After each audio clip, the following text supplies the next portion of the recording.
Hello दोस्तों, कैसे हैं आप सभी।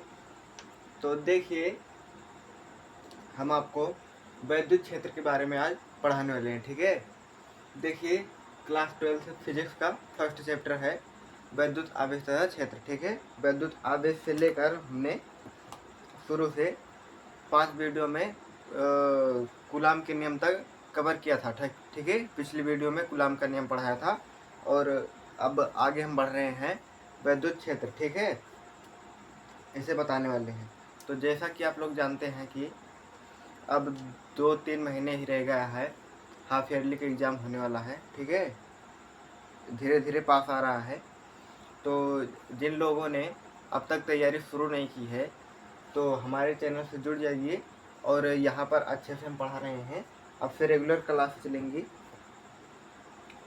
तो यहाँ से पढ़ सकते हैं। ठीक है, अब तो चलिए बिना देरी किए हुए यहाँ से शुरू करते हैं। ओके, तो देखिए, हम बता रहे हैं कि वैद्युत क्षेत्र किसे कहते हैं। ठीक है, तो यहाँ पर लिखा हुआ है किसी आवेश के चारों तरफ का वह स्थान। ठीक है, किसी आवेश के चारों तरफ का वह स्थान, जैसे यह कोई आवेश है, इसके चारों तरफ का वह स्थान जहाँ किसी अन्य आवेश पर उसका प्रभाव पड़ता है।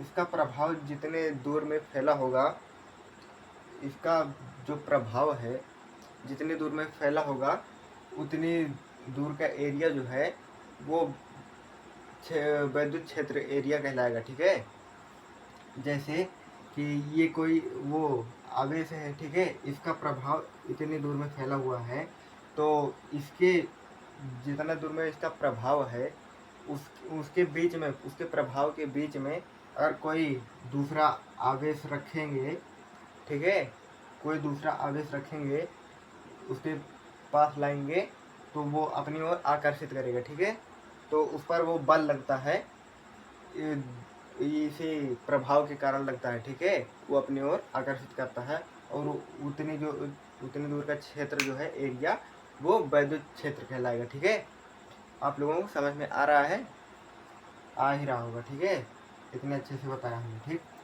तो आगे देखते हैं वैद्युत क्षेत्र की तीव्रता। इसे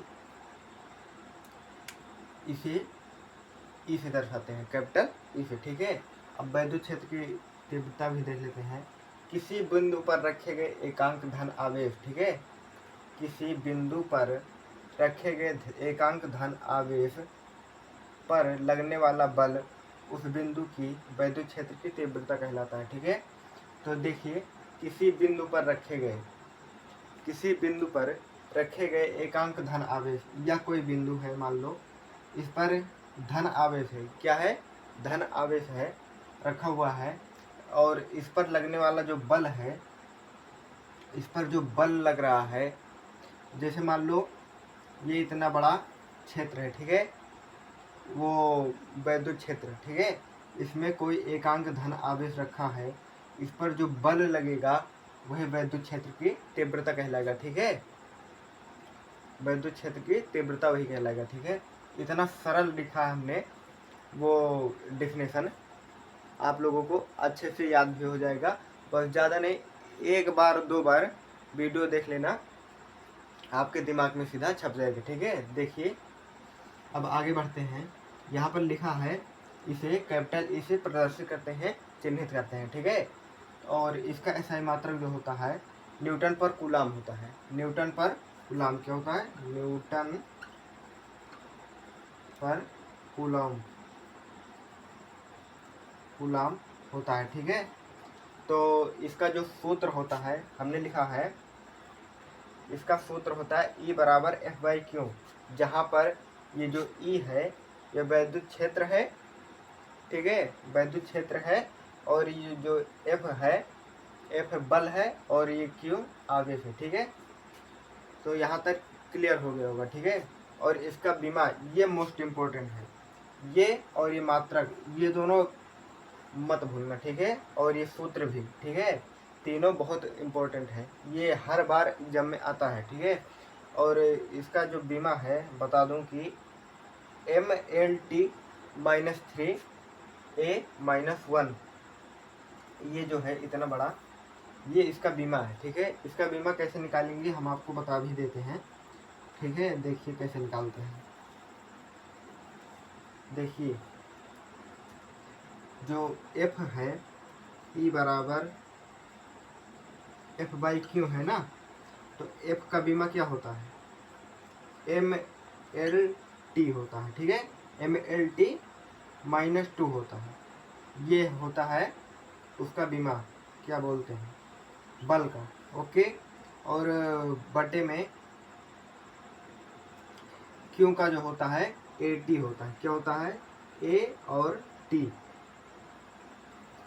ये इसका बीमा है। तो इसको ऊपर ले जाएंगे इस फॉर्म में लिखने के लिए, तो ये हो जाएगा एम एल टी माइनस, ये एक है और ये 2 है, ठीक है। ये एक भी इसमें मिला देंगे तो ये 3 हो जाएगा, तो -3, ठीक है। एम एल टी -3 और ए यहाँ पर एक ही है तो वहाँ पर एक ही हो जाएगा, यहाँ पर लिखा नहीं है, ऊपर ले जाएंगे तो लिखना पड़ेगा, ठीक है। तो यहाँ पर a -1 हो जाएगा, ये होता है इसका बीमा, किसका, वैद्युत क्षेत्र का, ठीक है। वैद्युत क्षेत्र का या वैद्युत क्षेत्र की तीव्रता का, दोनों का बीमा यही होता है, ठीक है। तो अब आगे हम बढ़ते हैं दूसरे स्लाइड पर, ठीक है। तो चलिए अब देखिए, यहाँ पर हम बताने वाले हैं अब किसी बिंदु आवेश के कारण वैद्युत क्षेत्र जब निकालना हो, अगर आपको, ऐसे क्वेश्चन बोर्ड एग्जाम में बहुत आते हैं, ठीक है। अक्सर पूछे जाते हैं इस तरह के क्वेश्चन, ठीक है। तो इस तरह में जो है आपको निकालना होगा, जैसे हमने लिखा, यदि क्यू आवेश से आर दूरी पर, यदि क्यू आवेश से आर दूरी पर वैद्युत क्षेत्र निकालना हो, मतलब ई निकालना हो, तो कैसे निकालेंगे, ठीक है। तो इसका जो फॉर्मूला होगा, इसका फॉर्मूला कुछ इस प्रकार होगा, जैसे कि ई बराबर 1/4 pi epsilon nought Q by R square, इस फॉर्मूले से ये ज्ञात किया जाएगा, ठीक है।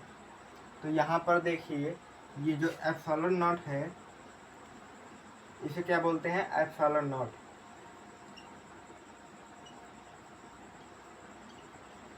Epsilon not, okay.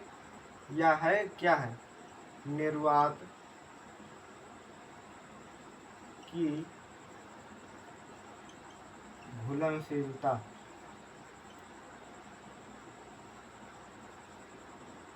ओके। यह निर्वात की घुलनशीलता है, ठीक है। और इसका मान जो होता है,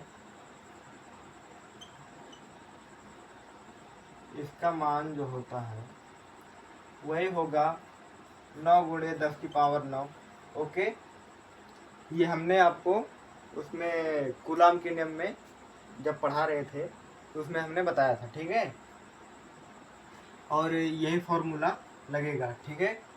तो ऐसा करता हूँ मैं कि एक फॉर्मूला, एक न्यूमेरिकल आपको लगवा देता हूँ, ठीक है। क्वेश्चन लिख के आपको बता देता हूँ और लगवा देता हूँ, ठीक है। तो आप लोग लगा लेना, ठीक है। और ये जो हम बता रहे हैं, इसका नोट्स बना लेना, कॉपी में उतारते चलना, ठीक है। साथ में पढ़ोगे तभी समझ में आएगा, ठीक है। तो चलिए क्वेश्चन की ओर बढ़ते हैं, न्यूमेरिकल की ओर, ठीक है। अब देखो यहाँ पर क्वेश्चन आ गया है कि फर्स्ट क्वेश्चन है 2 म्यू कूलम, इसे जो है, जो यू आकार का बना हुआ है, इसे क्या पढ़ते हैं, म्यू। इसे पूरा, इसका पूरा नाम माइक्रो होता है, माइक्रो से इसे संबोधित करते हैं, ठीक है। तो ये जो है लिखा है 2 म्यू कूलम के आवेश से 3 मीटर दूरी पर वैद्युत क्षेत्र ज्ञात करना है, ठीक है। तो यहाँ पर देखिए, ये जो है इसका मान क्या होता है, 10 की पावर -6 होता है। ठीक है, ओके, समझ में आ रहा है। तो ये जो 2 है तो यहाँ पर पूरा हो जाएगा 2 × 10 की पावर -6, इतने पूरे का जो है मान इतना हो जाएगा। और इसके जगह पे ये रखेंगे। ठीक है, समझ में आ रहा है। तो ये 2 × 10 की पावर -6 के आवेश से 3 मीटर दूरी पर वैद्युत क्षेत्र ज्ञात करना है। ठीक है, तो यहाँ पर सूत्र है E बराबर 1/4πε0 Q/r² है। ठीक है, तो देखिए यहाँ पर हमारे पास दिया हुआ है, क्यों दिया हुआ है, कितना दिया हुआ है, 2 × 10 की पावर -6 और r दिया हुआ है 3 मीटर और E निकालना है। ठीक है, कितना E निकालना है। और यहाँ पर देखिए इसका मान भी दिया हुआ है 1/4πε0 बराबर, इसका मान तो आप लोग जानते ही हैं, 9 × 10 की पावर में 9 होता है। ठीक है, तो अब यहाँ पर आंसर निकाल लेते हैं। E बराबर, अब मान रखेंगे 9 × 10 की पावर 9 इंटू 2 × 10 की पावर -6 और यहाँ पर जो हो जाएगा क्या होगा, 3 है, r जो है r पर 3 है, तो 3 मीटर दूरी था तो इसका स्क्वायर हो जाएगा, यहाँ पर स्क्वायर लगा हुआ है। ठीक है, तो यहाँ पर देखिए 9 × 10 की पावर -9, अरे सॉरी 9 × 2 10 की पावर -6 बाई, यहाँ पर 3 त्रिका 9 हो जाएगा। ठीक है, अब देखिए यहाँ पर ये कट रहा है ना, ये कैंसिल हो जाएगा, तो यहाँ पर बचेगा 10 की पावर 9 इंटू 2 10 -6, ओके, -6 हो गया। तो इसमें से ये माइनस हो जाएगा, है ना, 10 की पावर -9 से यहाँ पर 10 की -6 से माइनस हो जाएगा। ठीक है, तो यहाँ पर क्या बचेगा, यहाँ पर बचेगा, यहाँ पर लिख देते हैं, एक मिनट, यहाँ पर लिख देता हूँ मैं, बराबर में जो हो जाएगा 2 × 10 की पावर, यहाँ पर माइनस कर देंगे तो यहाँ पर -3 बचेगा, 3। ठीक है, तो यहाँ पर हमारे पास निकला E बराबर 2 × 10 की पावर -3, ये हमारा आंसर हो जाएगा। ठीक है, और इसके साथ यूनिट भी लगाना पड़ेगा, तो यूनिट लगा देंगे यहाँ पर पावर -3, इसकी यूनिट क्या है, न्यूटन पर कूलम है। क्या है, न्यूटन पर कूलम, मैंने तभी बताया था जब अगले स्लाइड में पढ़ा रहा था तब। ठीक है, न्यूटन पर कूलम हो जाएगा। ओके, यूनिट लगाना मत भूलना आप लोग, बिना यूनिट के गलत भी हो सकता है। ठीक है, बहुत ज़रूरी होता है, और ये हमारा आंसर हो जाएगा। मुझे लगता है इतना आपको समझ में आया होगा। ठीक है, तो अब आगे बढ़ते हैं। आगे हम आपको बताने वाले हैं विद्युत क्षेत्र की दिशा। विद्युत क्षेत्र की दिशा जो होती है वो धनात्मक से निकलती है, मतलब कि धनात्मक से बाहर की ओर जाती है और ऋणात्मक से अंदर की ओर आती है। ठीक है, जैसे तो अब देखिए यहाँ पर विद्युत क्षेत्र की दिशा हम बताने वाले हैं। क्या बताने वाले हैं, विद्युत क्षेत्र की दिशा, विद्युत क्षेत्र की दिशा। ओके, वैद्युत क्षेत्र की दिशा बताने वाले हैं। यहाँ पर पहला पॉइंट हो जाएगा, क्या होगा कि जो हमने बताया अभी कि वैद्युत क्षेत्र रेखाएं, वैद्युत क्षेत्र रेखाएं, ओके, धन आवेश से, धन आवेश से बाहर की ओर जाती है। ठीक है, यहाँ पर ये धन आवेश है तो यहाँ से ऐसे बाहर की ओर जाएंगे। ठीक है, ऐसे ही है ना, ऐसे बाहर की ओर जाती हैं ये धन आवेश से। ओके, और दूसरा पॉइंट है जाती है ना। अब दूसरा पॉइंट हमारे पास है, क्या है कि वैद्युत क्षेत्र रेखाएं, वैद्युत क्षेत्र रेखाएं, रेखाएं ऋण आवेश से, ऋण आवेश, आवेश से अंदर की ओर, अंदर की ओर आती है, अंदर की ओर आती है। ओके, अब जैसे यहाँ पर आवेश है ऐसे। ओके, आप लोग समझ रहे होंगे। ठीक है, ऐसे ही आती हैं। ओके, और तीसरा पॉइंट है, तीसरा पॉइंट क्या है कि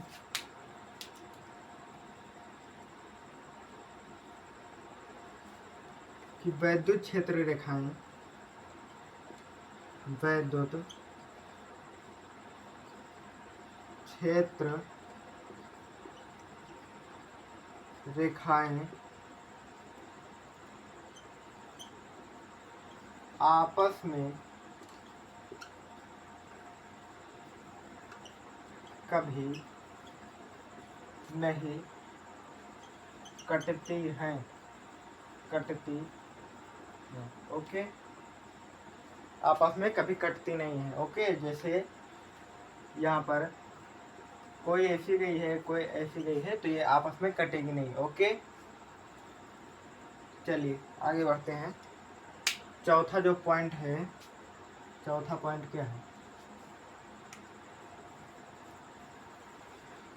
कि जहाँ पर खाएं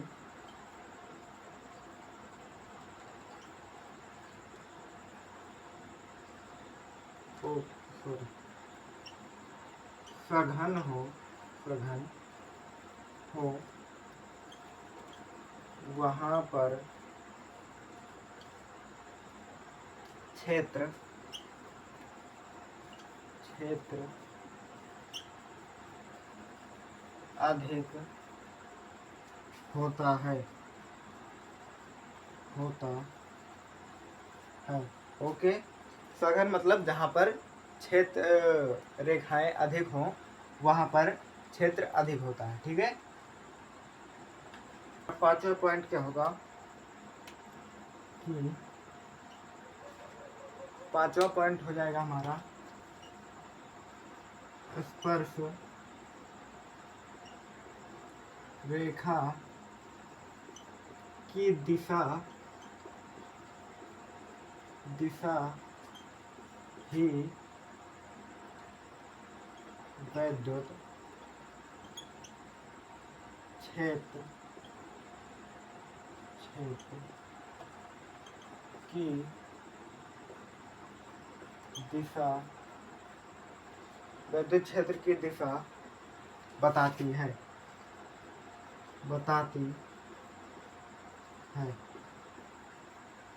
ओके, तो हमारा कॉन्सेप्ट यहाँ तक क्लियर है। तो देखिए यहाँ पर विद्युत क्षेत्र अगर समाप्त हो जाता है, इतना ही है, ठीक है, विद्युत क्षेत्र में। अब अगली वीडियो में हम आपको द्विध्रुव का सारा कॉन्सेप्ट समझाएंगे, ठीक है।